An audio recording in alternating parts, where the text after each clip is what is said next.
cosas antes de empezar con esto.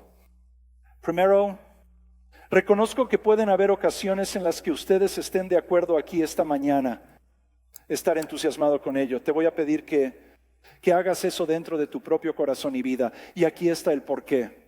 Porque la fe hacia Dios y con Dios es un viaje para todas las personas. Y entonces, si respondes con entusiasmo a algo y ellos no están en el mismo lugar, o eso puede sonar a juicio, puede sonar de alguna manera a odio. Así que te voy a pedir que te guardes eso para ti. Y también existe la oportunidad de que te ofendas en algún punto del camino. Y ofendido tal vez por ti mismo o ofendido por alguien que te importa. Y solo voy a invitarte a permanecer con nosotros hasta el final y escuchar todo de lo que vamos a hablar. Hoy, al aventurarnos juntos, aunque sea difícil, estaremos bien. Hoy intentaremos comprender la idea de Dios acerca de la sexualidad.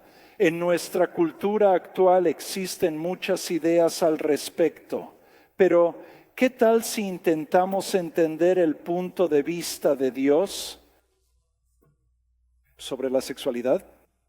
Mientras lo hacemos, empezaremos en un nivel alto y luego iremos bajando. Seremos más y más específicos a medida que avancemos esta mañana, pero comencemos en un nivel más alto.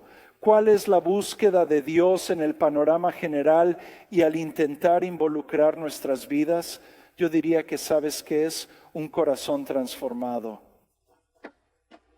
Todos necesitamos un corazón cambiado, transformado. Al venir a este mundo, nuestro corazón no se inclina hacia Dios ni hacia lo que Él tiene para nosotros. En cambio, nuestros corazones están separados de Él y no reconocen naturalmente su dirección. Por eso, todos necesitamos ser transformados.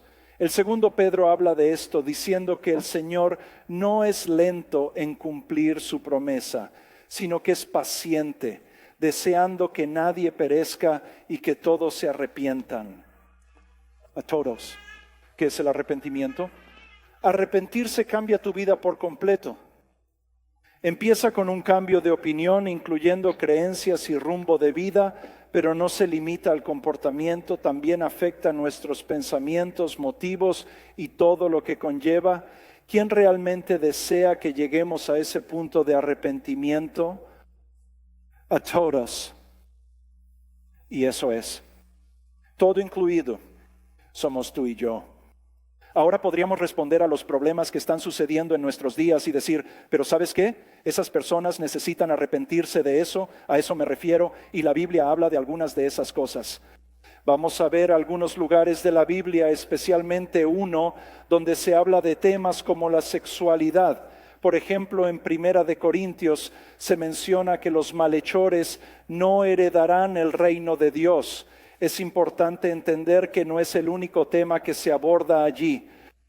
No os dejéis engañar ni sexual ni moralmente. Sí, ahí está, a eso me refiero. Ni idólatras, ni adúlteros. Ahí hay otro, ni hombres que tengan sexo con hombres. Ahí hay otra, ni los ladrones, ni los avaros, ni los bebedores, ni los calumniadores, ni los estafadores heredarán el reino de Dios. ¿Ves? La Biblia habla de eso, sí, habla de eso.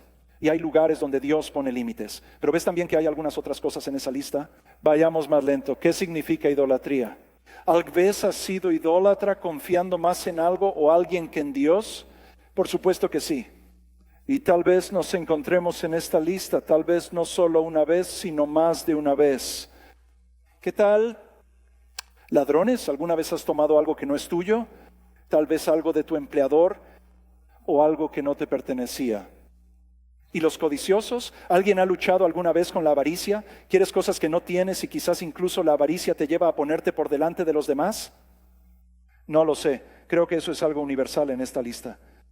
¿Qué hay de los borrachos? Y en aquellos días el alcohol era una forma de entregar tu mente y conciencia correctas y todo eso. Pero en nuestros días tenemos muchas más oportunidades. ¿Alguna vez has luchado con una sustancia y lo encontraste difícil y una lucha para ti? Eso está en la lista.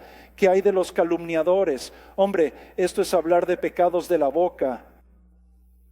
Cuando hablamos de la gente de maneras que no debemos, tal vez hablamos de ellos, pero no hablamos con ellos. O tiramos a la gente debajo del autobús, pero nunca tenemos el coraje de hablarles personalmente. Ese habla mucho de los pecados de la boca. ¿Qué hay de los estafadores? Son personas que manipulan, que se aprovechan de los demás. Es muy sencillo elegir cosas, pero debemos admitir que cuando hablamos de un corazón transformado, son todos los que lo necesitan, todo el mundo. Necesitamos el poder de Dios para transformarnos a nosotros mismos. No hacemos todo bien, lo sabemos con sinceridad. Todos necesitamos transformación. Esto es lo otro, todos trazamos líneas, ¿cierto? Todos las tenemos. Incluso la gente de hoy en día que puede decir algo como tú haces tú y todo eso, lo cual Jesús nunca dijo. Sin embargo, aunque digamos eso, no lo aplicamos universalmente en todas las situaciones, ¿verdad? Vivimos en un país donde se dice que tenemos libertad de expresión, pero no es absoluta. No puedes entrar a un cine lleno de gente y gritar fuego. Eso es un delito. Y si dijera, bueno, todo vale, entonces no tratemos nuestros ordenadores portátiles con tanto cuidado. Podríamos descargar cosas de sitios web desconocidos o hacer clic en un enlace que nos prometa millones de dólares. Pero sabemos que esa no es la mejor manera de actuar, ¿verdad? Todos tenemos límites, incluso en nuestra moralidad. Y esto incluye a las personas que podrían ser más abiertas en las formas que nuestra cultura habla hoy en día. Nadie vive la vida sin ningún tipo de límites, sin ningún tipo de líneas. Así que la pregunta que quiero hacernos mientras avanzamos en esto es, ¿quién establece tus límites? ¿Quién establece las líneas? ¿Y dónde están? Hoy lo que estamos tratando de hacer es entender de qué ha hablado Dios como líneas para nuestra sexualidad. Cuando se trata de trazar líneas como iglesia, creemos que la Biblia es la palabra de Dios para nosotros, fiable y que nos guía para construir una vida próspera. Es todo lo que necesitamos para nuestra fe en Dios y una vida exitosa. La Biblia se describe a sí misma en una sola parte, en 2 Timoteo. Dice que toda la Escritura está inspirada por Dios y que son las mismas palabras de Dios. Esto es útil para la enseñanza y para revelarnos la verdad. Podemos descubrir la verdad a través de la Biblia, la cual nos revela muchas cosas sobre Dios, sobre nosotros mismos, sobre cómo vivir en este mundo roto y cómo tener una relación con Dios. Enseñar significa transmitir estas verdades y reprender significa que la Biblia puede señalar nuestros pecados, las formas en que nos salimos de los límites de Dios. Y corregir tiene la idea de que la Biblia no solo señala nuestro pecado, sino que también ofrece una solución. Y corregir es traernos de vuelta dentro de los límites de Dios que Dios puso para que pudiéramos vivir plenamente. Y luego la formación y la justicia. Aplicar la verdad divina a nuestra vida. Creemos que la Biblia es una fuente confiable para ayudarnos a comprender las intenciones de Dios en diferentes aspectos, que es hacernos plenamente vivos. Así que todos necesitamos transformación, todos trazamos líneas y también la gracia y la verdad crean el contexto para el cambio. Quiero ilustrar esto un poco. Fue creado aquí en el último par de semanas y parte de ella está atascada aquí abajo. El propósito es mostrar cómo Jesús modeló de manera equilibrada la gracia y la verdad para nosotros. Pero en nuestros días me temo que podemos caer, ya sabes, de esto en una dirección u otra. Y cuando hacemos eso, podemos perder muchas cosas de Dios y de su amor por nosotros. Y así, ya sabes, a modo de ilustración está la gracia. Y a veces en nuestro mundo hablamos de la gracia, pero lo hacemos de una manera en la que es 100% gracia. Y tal vez estamos sesgados en esa dirección. Y tal vez diríamos, bueno, hazlo tú, y si te hace feliz. Y ninguna de esas son afirmaciones que Jesús hizo. Y hay un autor, un pastor llamado Tim Keller, y una vez leí un libro donde él decía, gracia sin verdad no es realmente gracia, y la verdad sin gracia no es realmente verdad. Ambas son necesarias, pero sin una podemos perder algo importante. Por ejemplo, En la actualidad, la palabra tolerancia ha adquirido gran importancia en nuestra cultura, siendo considerada una virtud muy valorada. Y tolerancia solía significar que tú puedes tener una creencia y yo puedo tener una creencia, y no son lo mismo, pero te respetaré. Te respetaré como persona y respetaré La tolerancia, que es una capacidad dada por Dios, implica respetar creencias diferentes a las propias sin necesidad de compartirlas. Y si solo tenemos esa versión de la gracia, podemos estar perdiendo un aspecto de la verdad. Y en el otro lado de esta balanza está la verdad. Podemos inclinarnos hacia la verdad.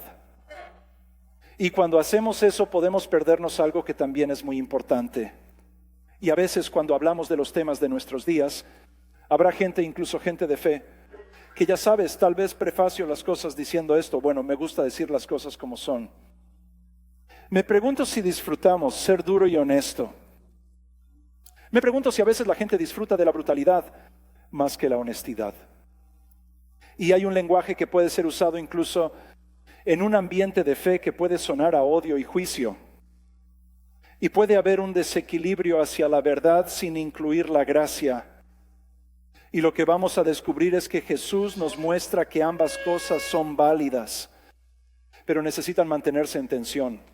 Y lo que a veces sucede es que podemos tratar de verlo a simple vista. Es un equilibrio perfecto y es realmente difícil saber exactamente qué es eso. Para ayudarme a hacerlo con esta ilustración aquí, tengo esto. Esto es un nivel. Un nivel puede mostrarme lo vertical, también muestra lo que está horizontalmente también. Ahí me ayuda a conseguir exactamente nivelado. Y a veces necesitamos ayuda fuera de nosotros para saber cuál es la tensión correcta entre la gracia y la verdad. Porque podemos caer de un lado o del otro, y cuando lo hacemos nos perdemos algo importante sobre el otro. ¿Y cómo lo muestra Jesús? ¿Y cómo es esto realmente parte del corazón de Dios? Permítanme mostrarles un par de cosas antes de mirar una historia de la vida de Jesús. Romanos 2:4, no menosprecies las riquezas de Dios, su bondad, tolerancia y paciencia, pues busca guiarte hacia el arrepentimiento. ¿Y ves la tensión y el equilibrio que hay ahí? ¿Qué quiere Dios? ¿Quiere el arrepentimiento? ¿Cuál es la estrategia para avanzar en esa dirección? Es la bondad. Todo es bondad, busca el arrepentimiento y el cambio de corazón. La verdad dura nos mueve a cambiar, no, la bondad siempre está presente. Y si hoy nos acercamos incluso a la comunión que celebramos hace unos momentos y tomamos ese pan y bebemos ese jugo y damos gracias a Dios por su don del perdón y la salvación, ¿sabéis cómo hemos llegado hasta ahí? Por la bondad de Dios. Es como llegamos allí. Pero necesitamos a alguien en nuestro lugar para entender nuestra realidad. La gracia y la verdad. Y vemos esto como una descripción de quién era Jesús. La palabra Jesús se hizo carne y puso su morada entre nosotros. Hemos visto su gloria, la gloria del Hijo unigénito que vino del Padre, lleno de gracia y de verdad. Y eso significa que Jesús no es al % gracia y al 50% verdad. Él es 100% gracia y 100% verdad. Y así Él está completamente lleno de todo eso. Decimos genial para Jesús. Después de todo, Él era Dios encarnado. Pero ¿cómo lo muestra? ¿Y cómo podemos hacer más de eso parte de nuestras vidas? ¿Cómo podemos ver lo que Él modeló y aplicarlo a lo que somos y al día en que vivimos? Para eso te guiaré con una historia y desentrañaremos juntos mientras avanzamos. Entiendo que así comprenderemos lo que significa. Juan capítulo 8. Al amanecer, Jesús apareció de nuevo en los atrios del templo donde toda la gente se reunió a su alrededor y se sentó a enseñarles. Los maestros de la ley y los fariseos trajeron a una mujer sorprendida en adulterio. La hicieron comparecer ante el grupo. Vas a verla sorprendida en adulterio 2 veces. Esto implica sorpresa en el acto. Esto no son acusaciones privadas. Testigos oculares lo vieron y ahora ella está frente a una multitud. ¿Cómo? Graciosa es que la gente haga eso. Y noten que son los maestros de la ley y los fariseos los que estaban haciendo esto. Y le dijeron a Jesús: Maestro, esta mujer fue sorprendida en el acto de adulterio. En la ley Moisés nos ordenó apedrear a tales mujeres. Ahora lo que ellos dicen en ese día, noten que no preguntan: ¿que es ella culpable? Están diciendo: ¿cuál es la pena? ¿Qué pasa al otro lado de esto? Y en cierto sentido tienen razón. En Levítico capítulo 20 y en Deuteronomio capítulo 22 se describe lo que sucede, ya sabes, cuando se produce una situación como esa.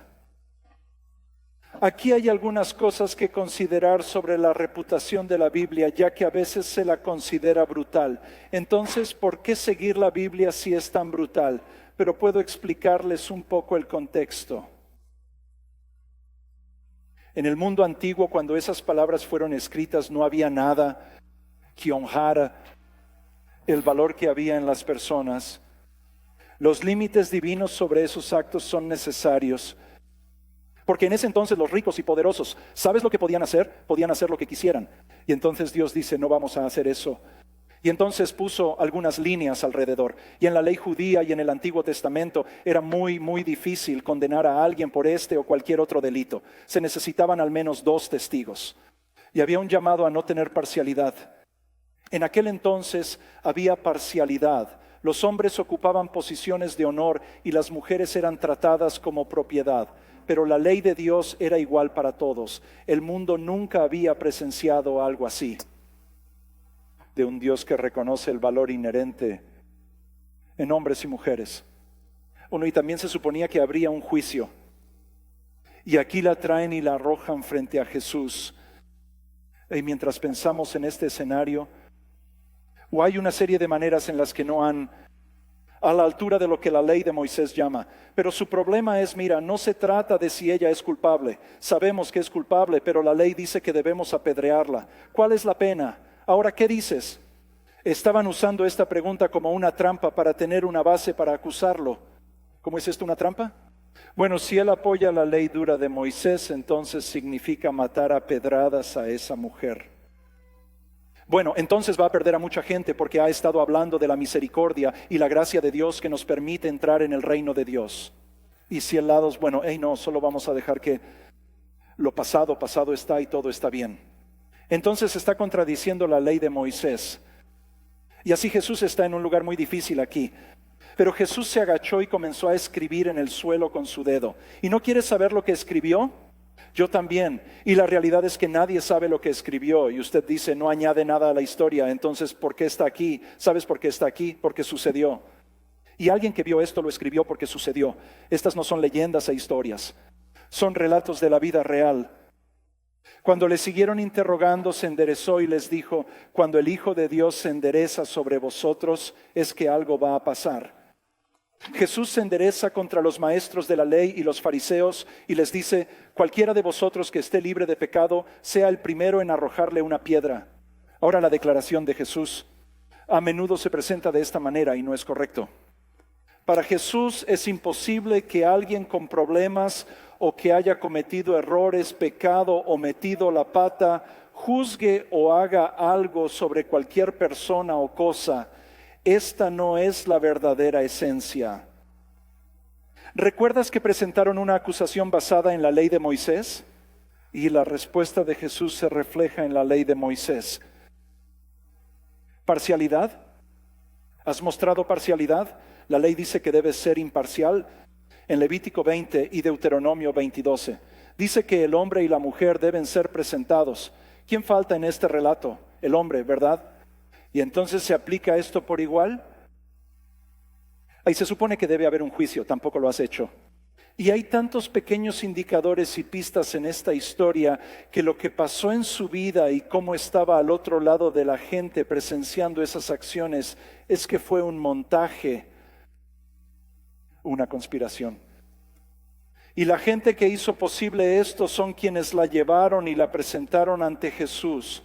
Así que Jesús expone ahora que con la ley de Moisés que ustedes trajeron, niego que estén cualificados para juzgar y castigar a esta mujer. Hay mucho pecado en esta historia e incluye a las personas que puede ser en la superficie parecen estar preocupados por la santidad y la justicia, pero en realidad sus corazones tienen todo tipo de motivos ocultos. Y están buscando atrapar a Jesús y acabar con Jesús. Así que Jesús les habla de sus propios corazones y motivos. Un principio importante en nuestras vidas es mencionar nuestros pecados. Jesús lo hará por nosotros y lo hace por ellos ese día. Entonces, ¿qué sucede después de eso? De nuevo se agachó y se sentó en el suelo. ¿Por qué? No lo sabemos, simplemente lo hizo. Al oírlo, los presentes se fueron, empezando por los mayores. Y me pregunto si porque en un mundo perfecto, si has estado un poco más de tiempo, tal vez has ganado un poco más de sabiduría, ¿entiendes? Sí, ¿sabes qué? Mi corazón estaba equivocado en esto. No estoy aquí con buenas intenciones, no me importa la santidad de Dios, solo busco deshacerme de Jesús. Y empiezan a alejarse. El mayor primero hasta que solo quedó Jesús con la mujer que seguía allí de pie.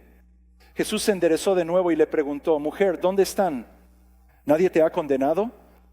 Nadie, Señor, dijo ella. Entonces yo tampoco te condeno, declaró Jesús. Vete ahora y deja tu vida de pecado. Y te das cuenta de un par de cosas. Jesús nunca dijo: no se debe tirar ninguna piedra. Jesús nunca dice: ¿sabes qué? Han dicho que eres culpable, pero yo digo, no eres culpable. La realidad es diciendo: deja tu vida de pecado. ¿Sabes lo que Jesús está diciendo? Eres culpable. Pero ¿te das cuenta de lo que viene antes de eso? Yo tampoco te condeno. ¿Y cómo es que Jesús pudo hacer eso? Que pudiera decir: bueno, hay culpa, pero no hay condena. ¿Cómo pueden existir esas dos cosas en el mismo lugar? Y para la gente reduccionista que a menudo quiere una respuesta simple, es fácil para nosotros ir en una dirección u otra. Bueno, todo el mundo la ha cagado, o todo tiene que ser tratado aquí y ahora. Jesús, ¿cómo no relativizar la moral, pero al mismo tiempo no aplastar a la gente bajo el peso de la ley que todos hemos incumplido? Y Jesús aquí dice: bueno, yo tampoco te condeno. ¿Y sabes por qué? Porque Él sabe lo que se necesita para que la gente, para no ser condenada. Él sabe que al final habrá piedras lanzadas, pero serán lanzadas a Él. Y habrá lanzas que serán arrojadas, pero atravesarán su costado. Y habrá clavos que serán clavados, pero serán clavados en sus manos y en sus pies. Y habrá sangre que se derrama, pero es su sangre que se derrama para que las personas que son culpables y deberían recibir la condena en su lugar, reciban el perdón, porque la condenación Él la tomó sobre sí mismo. Romanos 5:1 dice: ahora pues ninguna condenación hay para los que están en Cristo Jesús. En una relación, ¿cómo llegamos allí? Eso es lo que Jesús vino a hacer por nosotros. Murió en una cruz por nuestra culpa, pagando la pena que merecíamos tú y yo. Pero Él la asumió en su lugar. Pero también la llama a dejar nuestra vida de pecado. Jesús no tiene ningún problema. Decir que hay cosas que son pecado y nos llama a alejarnos de ellas. Pero lo primero es lo primero. Primero hay un lugar al que llegar donde no hay condenación y no es obra nuestra. Es por la gracia de Dios, y dentro de la gracia de Dios, en una relación con Dios, hay verdad que Dios nos da líneas para nuestras vidas que tienen la intención de hacernos plenamente vivos. Y así a una mujer que no está condenada, la llama a dejar su vida de pecado.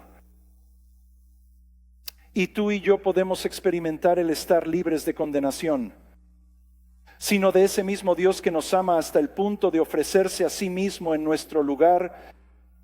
Espero y ruego que podamos oír su llamado a abandonar el pecado, porque hay gracia y hay verdad, y la vemos con Él. ¿Cuáles son problemas actuales? Y no vamos a pasar mucho tiempo en esto, pero hay algunos temas que están en el centro de atención.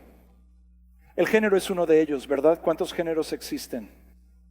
¿Podemos hacer la transición y todo eso?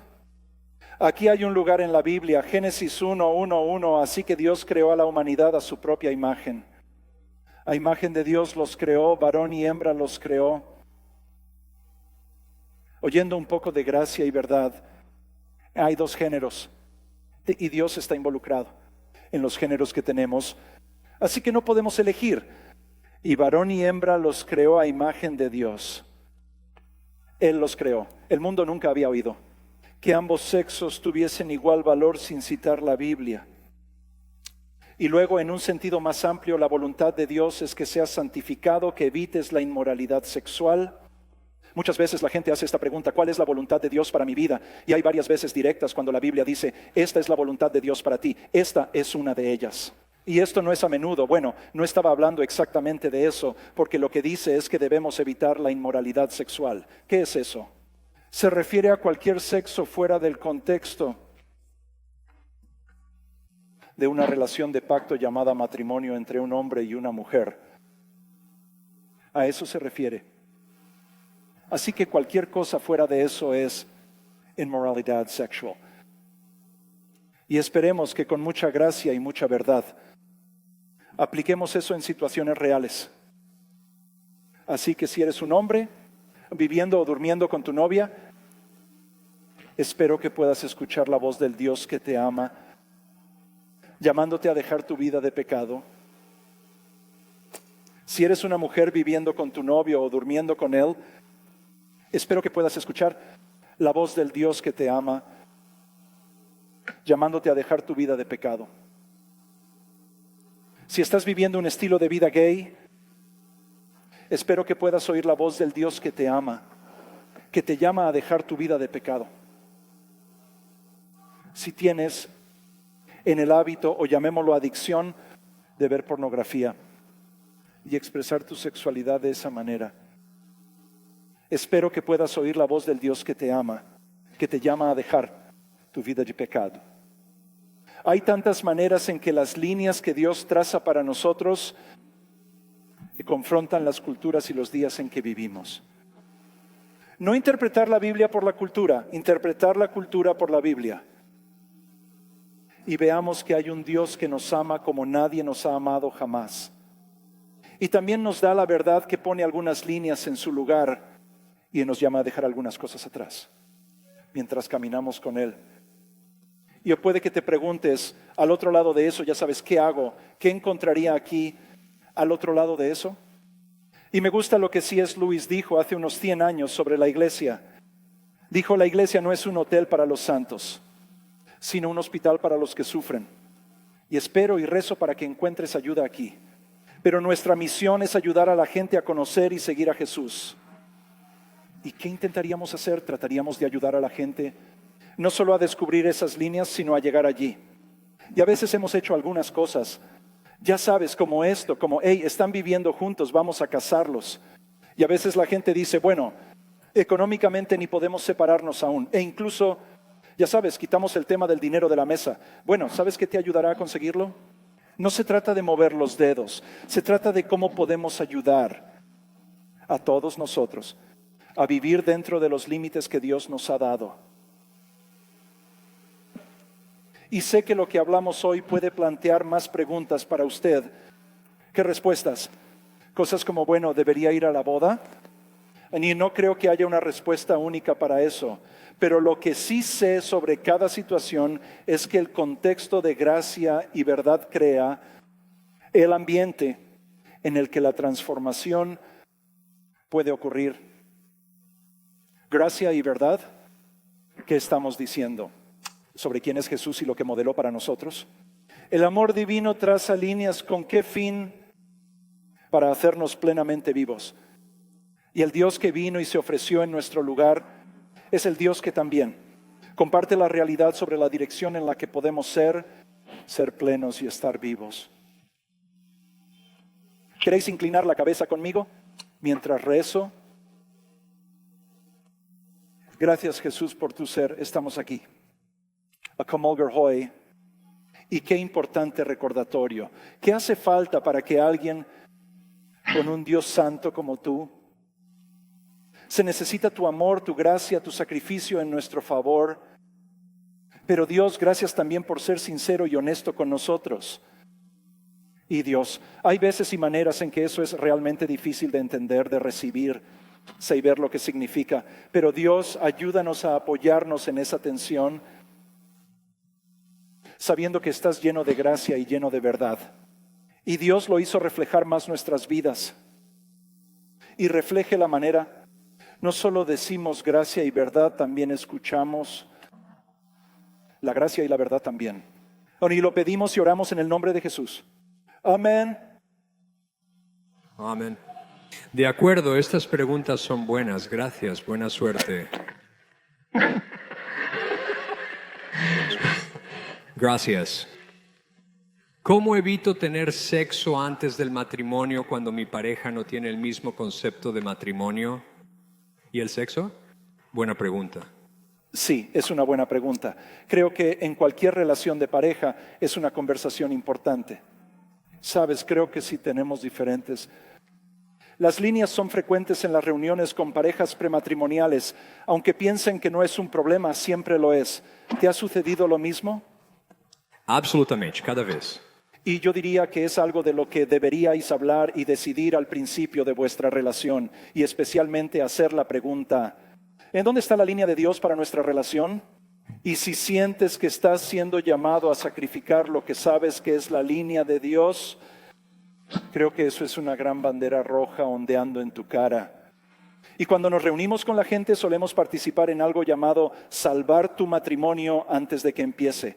Es una serie de libros para hombres y mujeres e incluso habla de los límites acerca de esto y solo es un principio general, sin atar esto a un sermón distinto. La pureza allana el camino a la intimidad. La razón por la que Dios pone límites es porque quiere lo mejor para nosotros.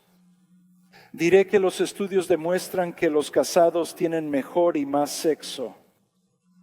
¿Y qué es lo que sabes? Es dentro de los límites de Dios que incluso los estudios revelan que ese es el caso. Sí, y creo que si una persona realmente te ama, va a querer honrarte. Así que si te están empujando a áreas que no quieres ir, bueno, entonces, ¿qué dice eso de ellos?